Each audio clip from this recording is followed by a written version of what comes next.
it's one of those images that's probably defined my career in some respects. A lot of people, you know, look back at that game as probably, you know, so it's probably a game that typified, you know, rugby league, what it's all about really on a public stage. I mean, things like that happen every week in Super League, but when it's on BBC and it's the Challenge Cup, I think a lot of people probably saw a broken nose and blood and assume that you're going to stop playing, but in rugby league that's just not the case. And I think the fact that it was, you know, in the Challenge Cup final probably got it more exposure than was actually you know, required. It's just one of those things that rugby players do. You know, it's nothing exceptional at all.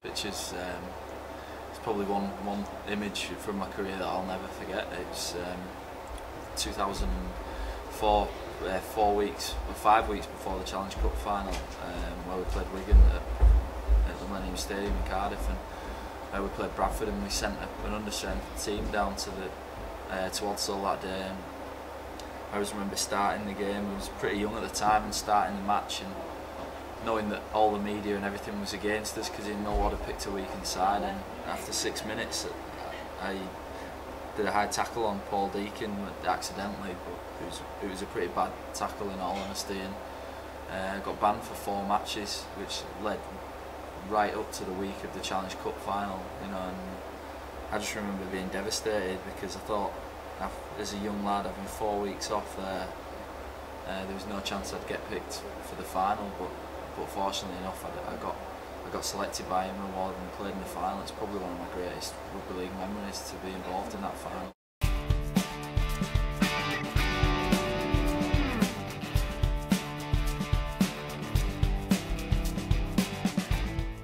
I think they'll be doing the same things, but I think the lads will try and step up the intensity and try and be you know, be sharp in training and practice what they want to take into the game. Obviously, you know, going into the game with a lot of confidence, and say it's going to be a magnificent game because both teams are playing well.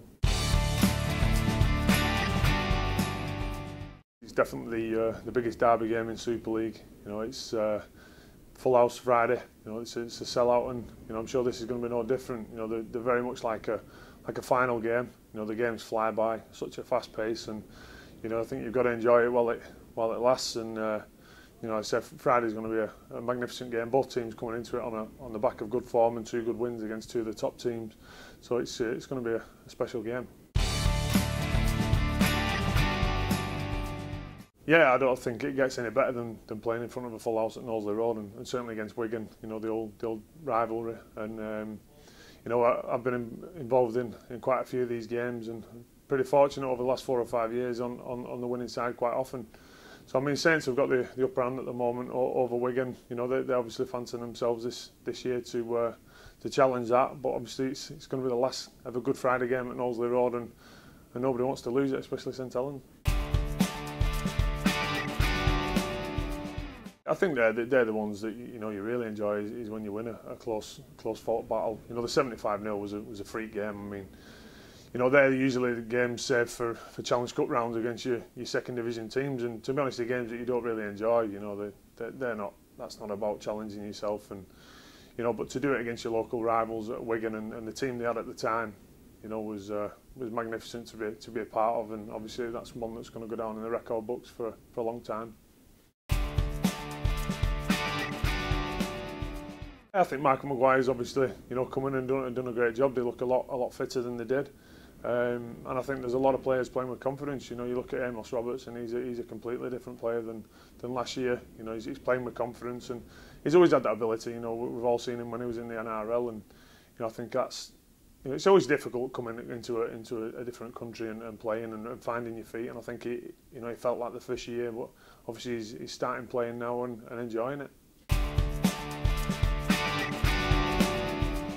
You know, great to see Kyle slipping in there, you know, so comfortably. You know, it was a big part, you know, on Kyle's shoulders this year. Obviously, stepping up for Longy, but you know, just the position he's in, you know, he's a major player in the team, and you know, a lot on his shoulders to run the team around. Obviously, the kicking game, and you know, his goal kicking's been you know, second to none.